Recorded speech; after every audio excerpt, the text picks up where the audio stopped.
Hi YouTube world, welcome back to my channel. If this is your first time here, welcome. I thought I would do a chatty get ready with me. I am back in New York for a couple of days.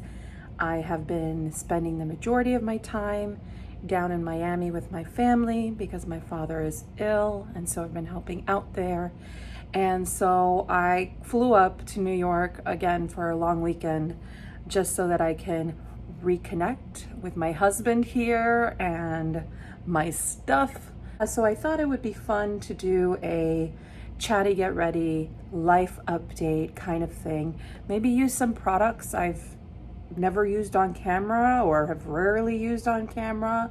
I have a couple of new things, not a lot, but one of the things I'm pretty excited about is this Lois Cosmetics Meet Me in the Underworld palette. It's a beautiful palette.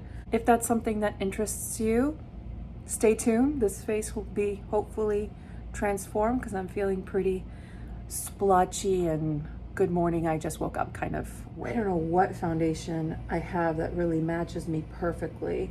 Not a lot, not a heck of a lot, but I'm gonna try this one, which I hadn't used in quite some time. This is the Colourpop Pretty Fresh Hyaluronic Acid Tinted Moisturizer. So it is pretty light right now. This is light 5N. Probably could use a shade or so darker, but I am so rarely not my shade. Like, I don't see the sun a lot usually, and I really push back against needing like several shades of foundation.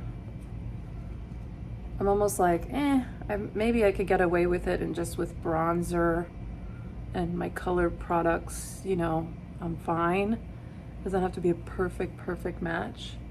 But you see, this is quite light on me. What I like, it has a little bit of a peachiness to it, and it is very moisturizing. So I do agree with its description. It does feel like a tinted moisturizer.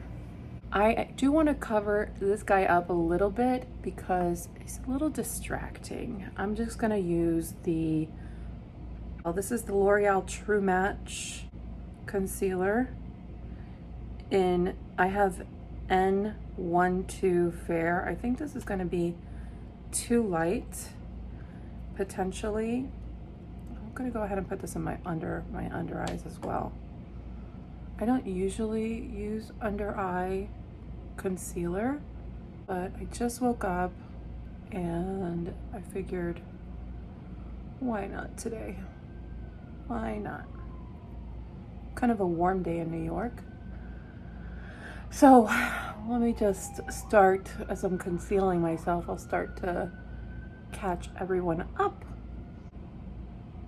So things have been going pretty well down in Miami with my dad. He's been pretty stable, thankfully. And so I felt like I had already been there almost 4 weeks.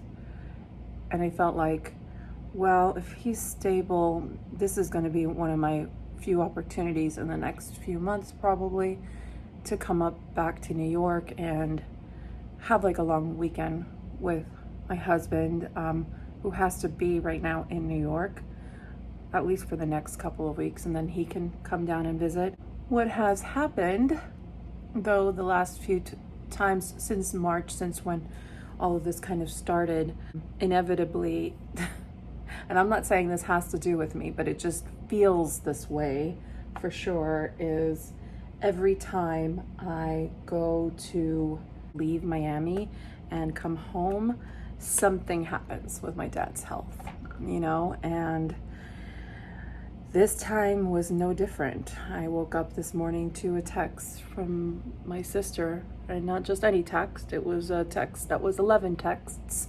So you know that's always a bad thing when you wake up and you see 11 texts unread from the same person.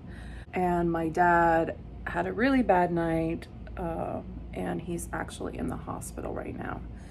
So he's stable. It was hopefully nothing. I mean, we're waiting to hear the scans, but he had a nosebleed that would not stop. It was abnormal, a very abnormal nosebleed. And yeah, so we're waiting to find out. So instead of just sitting here and cursing the fact that I left and that I wasn't there to help, I figured, you know what, we're gonna get on and just talk, because talking helps, even if it's talking to this camera, talking to you guys. You guys have been really wonderful in dispensing advice and just sharing too about your hardships and struggles. I just think sometimes, I don't know, we all have to think everything is perfect and wonderful. It's just not that way. It's just not that way. So I just put on all over my face the It Cosmetics Bye Bye Pores. Really like that powder. I don't really use the pressed aspect of it. I like it just to dust over. I think it does a great job to build a bit of a base. And I'm seeing like this guy's gonna be a little bit of trouble. So I'm going to use my BareMinerals BarePro Concealer in Light and see if that does the trick. There we go. I think the L'Oreal was a tiny bit too emollient. I'm just gonna take a little bit more of that powder and just powder above that. And voila. What's it? What's it? I'm going to whip out this Anastasia palette, this one here. This is an Italian Summer. This is the face palette she recently came out with. And I just think it's so, so beautiful. It's really a beautiful palette. I'm gonna use the same brush. And the bronzer is so nice. And I've never used Anastasia's bronzer. You know, when she had the single bronzers, which I still think she does, but I never used any of her face products. So pretty impressed at the formulation and everything. So anyway, it's been like a bit tough. I feel a little guilty. Guilt is a terrible thing to feel. So I'm just waiting for news as to what's going on. I head back in just a couple of days anyway, but if need be, I can head back sooner. I'll just try to make it work.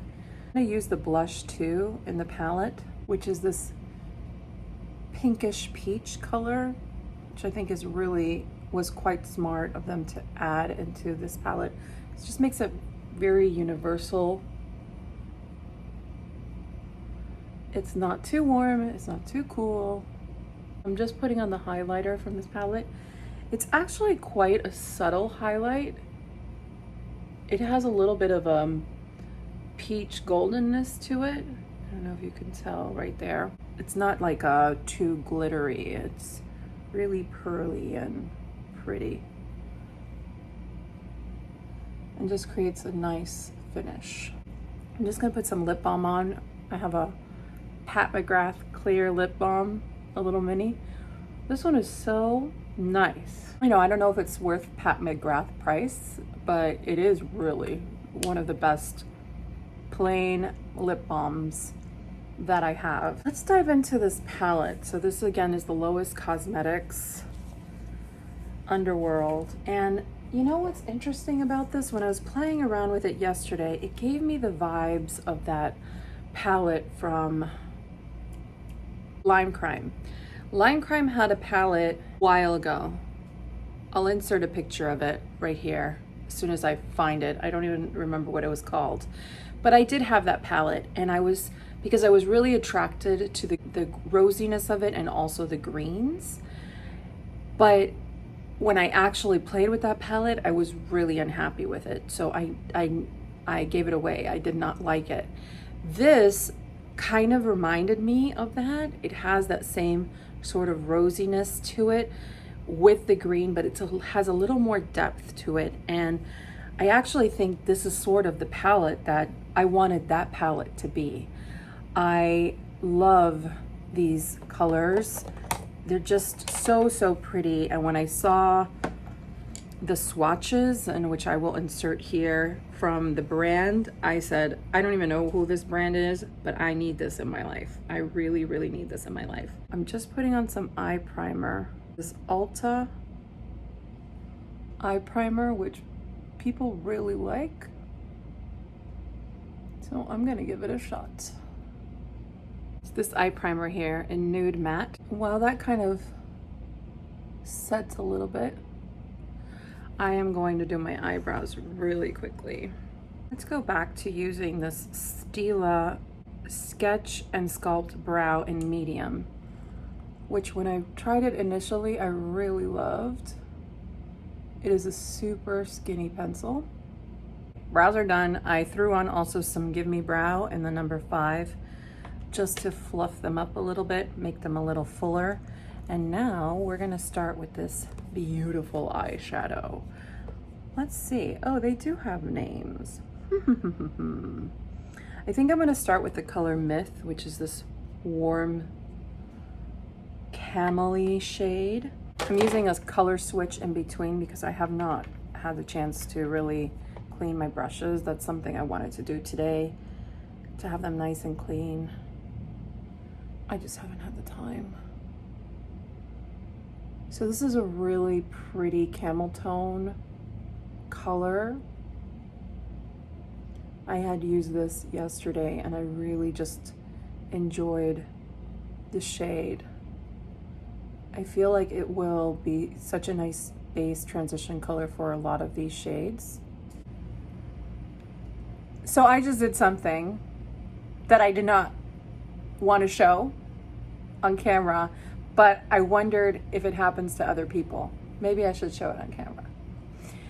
Sometimes, and I don't know if it's because I live with pets, or I have one cat now because my other cat passed away, which I don't know that I told you guys. This whole thing of me traveling back and forth and with my family, Memorial Day weekend, I actually had to put my other cat down.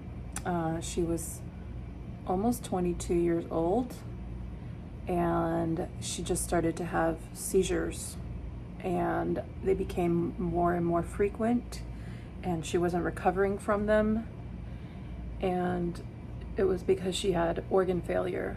And thankfully she didn't suffer too much. It happened very quickly. So really for 24 hours, we just sort of monitored her and like cleaned her up and tried to make her comfortable. And then on Tuesday morning, the first thing, I took her to her vet. I didn't want to take her to an emergency room vet or anything because they didn't have her history, and she was such an old cat. And you know, I didn't want them to run invasive tests on her or anything, because I had already run recently a panel on how her liver was doing and kidneys were doing and everything. So I really wanted my vet to see her because we had had discussions over the last few years, because she had had moments of, you know, not such great moments. So I would always go running there crying like, is this when she's not gonna live? And so he would evaluate, and I really appreciated the care and patience that my vet displayed. So I really wanted my vet, if she was gonna be, if I had to put her down, I wanted her to tell me, because I just feel like I had had so many conversations, and I've actually never put down an animal before. I had dogs growing up, but always that decision was either taken out of my hands because the animal passed away. You know, my childhood dog, he got hit by a car, which was devastating. And then that was really my only animal before I got my cat. And when I got my cat, I was like 20 years old. And I was in college, and that had been my primary pet, you know. So I had Kitty. Her name, I called her Kitty, but her full name was Mickey Mouse. And I'll insert a picture here of her. And so, yeah, I lost her. I had to make that decision. It was the right decision. I know that, but I've never made a decision like that before, and it was devastating. And honestly, the only thing that put making that decision in perspective was the fact that my father is sick. I think if everything had happened with my cat and having to make this decision for her in an isolated moment, I could have been completely focused and engaged. And because my father is so sick and he will likely pass away, I don't know. It kind of removed me from that attachment. You know, the saddest thing about losing a pet that you've had forever is that you are really attached to them, like in terms of like you don't realize that you carry them with you. When after she passed, these months afterwards, we still hear her, you know. She made very distinct meowing sounds. She made very distinct noises, and my husband and I will hear her, and it freaks us out because like, what is going on? But it was time, and she had such a beautiful life, and I took really good care of her. She was an incredible cat. She was like a very uncat-like cat. I say that because I have another cat who's very cat-like, and cats are beautiful creatures and they should be cat-like, but I think because I had never had a cat when I first got Kitty, I think I treated her like a dog. I didn't understand cat mannerisms, and there was no internet back then to like Google stuff and whatever, so I did my best, but she was very dog-like. She liked dogs. She let herself be held, poked, prodded. She never gave me attitude, not once. She used to play fetch. She was a big fetcher. Yeah, she was just an amazing cat. My other cat's pretty amazing too, Peanut. She's already 16, so she's getting up there in years. And she's already sort of like special needs. We have to give her some medication twice a day for her thyroid. So right now, if you're curious as to the shades I'm using, I deepened up with Woodland here in the outer corner, and I'm using this shade too, which is Hades, hence the Underworld. I don't even know how I got to this to this confession of my cat, which, by the way, I have not even put on like Facebook with friends or anything like that. Because it was just, I don't know, sometimes things just feel too private. And this time in my life, even though I know I'm on this video, I'm talking about this, I don't know why this feels different than blasting it on Facebook. I have not even put on Facebook anything about my dad. Who has to know knows about it. But I guess it's very hard for me to receive, and I'm not the only one. I feel like my sister feels this way, my mom feels this way. It's very hard to receive care or prayers or something from the universe, which I know is not right. I know it's not right. I know you should let people be there for you. I know that you should let people pray for you. I don't know why. I don't know what I don't mean to get emotional, but I don't know what the hesitation is of like accepting that. What that says about me, what that says about us, I don't know. I'm not quite sure. But it's certainly something. It's certainly something. I think I'm going to put this dark forest shade. I'm going to do an all green look. I was going to do a green and pink look, which I did yesterday and I really liked, but now I'm feeling all smoky green. I'm putting the shade Forest on my eye. That's this shade here. And then I'll go in with Enchanted. You know, I grew up in a very spiritual family. My grandmother and grandfather played a very large role in my upbringing. For the majority of my childhood, they lived with us. And my grandmother would wake up every morning and she would pray with her two best friends over the phone for hours, about 3.5, 4 hours a day, every single day. She would read the daily word, this little book where it would give you like a passage and then kind of interpret it in a more contemporary fashion. And then she would reflect on it with her friends and they would talk about it. And it was sort of like almost like a great icebreaker for them, but with a religious sort of undertone or a spiritual undertone. The reason I say spiritual over religious was because my grandparents, it was my grandmother's second marriage. My grandmother got married very, very, very young.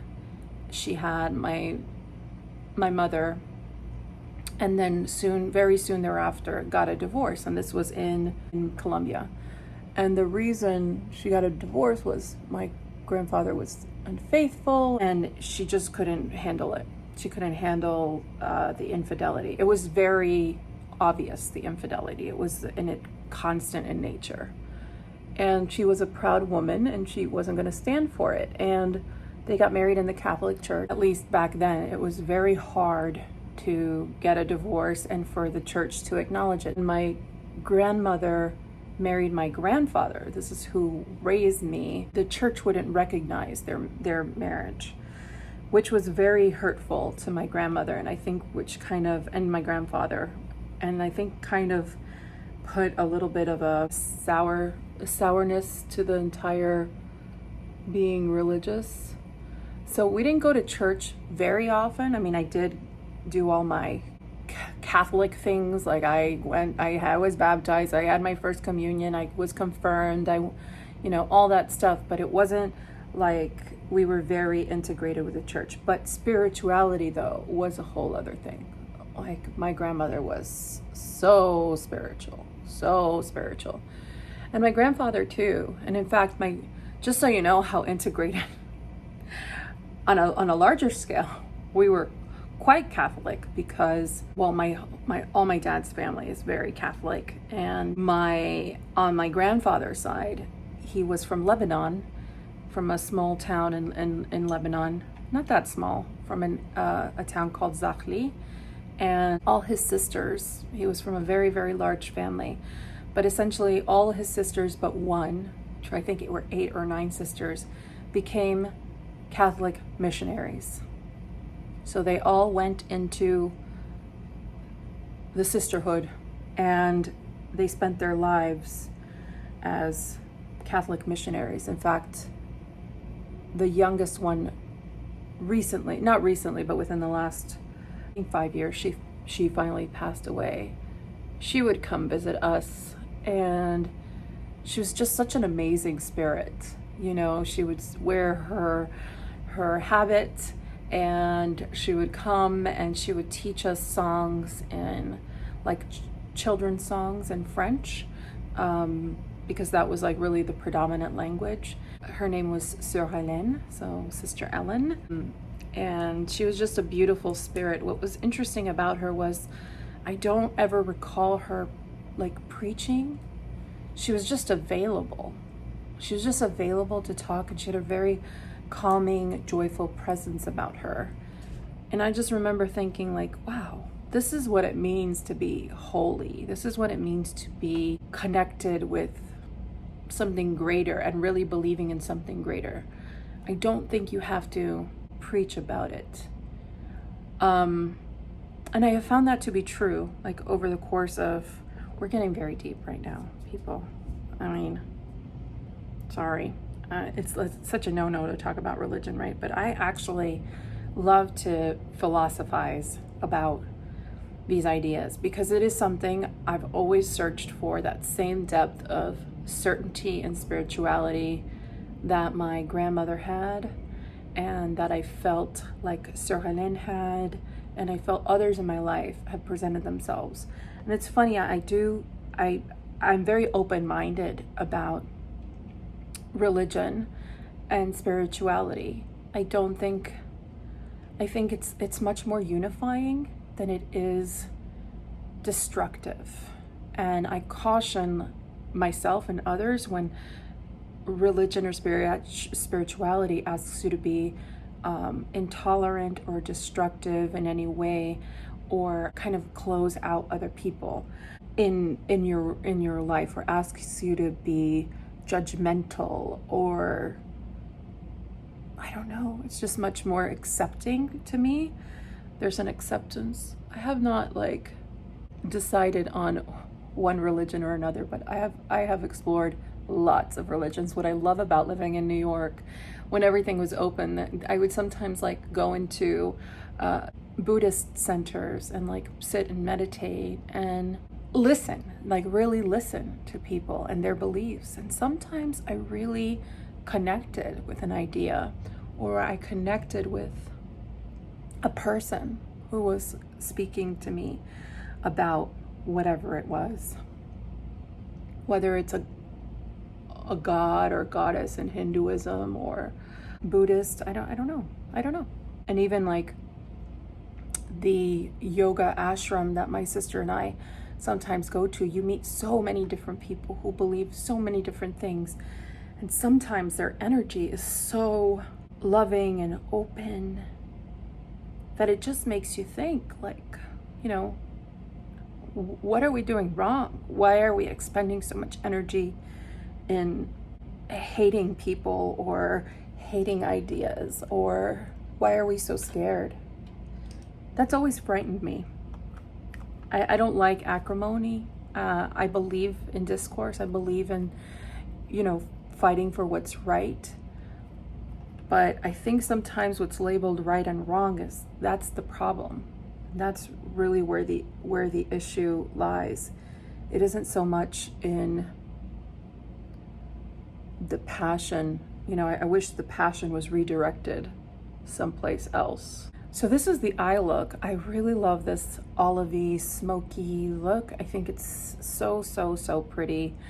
I will play with this again, maybe sometime this weekend, and film it, because the pink to green look, oh, it's so lovely. So lovely. So I'm really excited about continuing to use this. I think it's such a very, very pretty palette and color story. I'm gonna put on mascara off camera. I'm using the Stay All Day mascara. I'm just trying to get through this. It's sort of intensely messy. It's a very, very messy mascara, and I don't adore it, but it's open and I'm gonna use it. So I'll be right back. Okay, I'm back. I hate that mascara. It's going in the trash. It goes everywhere. It's such a mess. It's very, very black and beautiful that way, and it's a tubing mascara, but the wand is insane. And look at all of that. It's just impossible to be clean about it. I thought maybe after a couple of months since opening it would become less messy, kind of a little dry, and you know how sometimes that happens with mascara, but it hasn't happened with this mascara. So it's a thumbs down. It's just been, every time I put it on, it's a mess. I have now bits all along my eyes. Inside of my eyes, I have bits of mascara. So I'm gonna spray really quickly my face with my Caudalie Beauty Elixir. If you guys want me to chat more about some of the stuff, I didn't mean to like derail and become like all philosophical, but it is something I do like to think about and talk about, and I love to hear from other people and about like your beliefs and how you've grown up, and where your faith comes from, or your spirituality comes from, or where it doesn't come from and why. I'm very open-minded that way, and I do really like to hear from others. So if that's something you want me to talk about more so that we can talk about it more, I am really open to it. I mean, I have some pretty cool experiences too in when I have explored certain spiritual things, and or even some things that have just happened to me on my travels or something. I'm happy to talk about those stories, kind of ghost-like stories, but they certainly represent to me some idea that there is something beyond what I can see. I'll just leave it at that. And I don't even know how I like trailed off the way I did, but I meant to say that this is where it all started. Sometimes if you ever feel like you have a hair on your face when you're applying makeup and you can't find it and it's really itchy, this is why I always keep Scotch tape on my desk, because I will just take a piece of Scotch tape and in the area that's itchy, I will put the Scotch tape very lightly on, and it will collect that little mysterious hair that comes from, you know, bed linen lint or lint from other places or cat hair. Sometimes I'm like, by the time I do everything, I'm exhausted when it comes to lips, and I get kind of lazy and I'm like, what do I want to wear on my lips?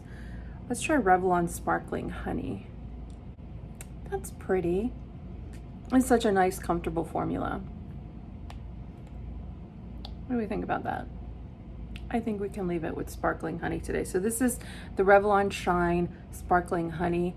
It's sort of like a glossy balm feeling thing. It has a pleasant scent, nothing fruity. Sometimes Revlon does a fruity scent. It's nothing like that. It's just very warm, very easy to wear. You don't even have to think about it. Let me put down my hair. Just kind of brushed out my hair a little bit because it was, I love headbands, but they kind of sometimes give me a headache. So I don't know. I have a huge head, and sometimes I need the proper headband. It has enough give to it, otherwise I can get this terrible headache. Oh, I meant to mention, in my waterline I did put the Urban Decay 24/7 Glide pencil in Stash. This is my all-time favorite color, favorite eyeliner. If I could only have one eyeliner in my life, it would be Stash. I have actually used one of these up in its entirety. That's how much I love this eyeliner. I hope that you enjoyed some part of that. If you had any thoughts, let me know. Comment down below. Consider subscribing. I am trying my best to post content. I will be, now that I'm here in New York for a few days.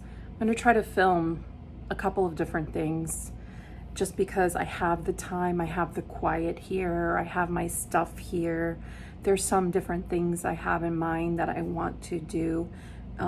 Maybe I'll do another get ready with me, or I don't know, my current skincare routine. I've been meaning to tell you guys about my hair stuff, and I'm gonna get that done. I am gonna get that done this weekend for sure, maybe even today. So I hope everyone is doing okay and that you're being safe. I know, like, right now just things are so up and down, and I'm not the only one who's going through stuff. You know, the whole world is going through stuff. I'm just here on my channel sharing my perspective and what I'm going through. But I hope that you have an outlet, whatever it might be, to share with what you're going through. If you don't, share down below. I read everything. I converse with people down there. I am open, and I'm here for you too. So yeah, please keep that in mind, in your heart, and I will speak to you soon. Okay, take care everyone.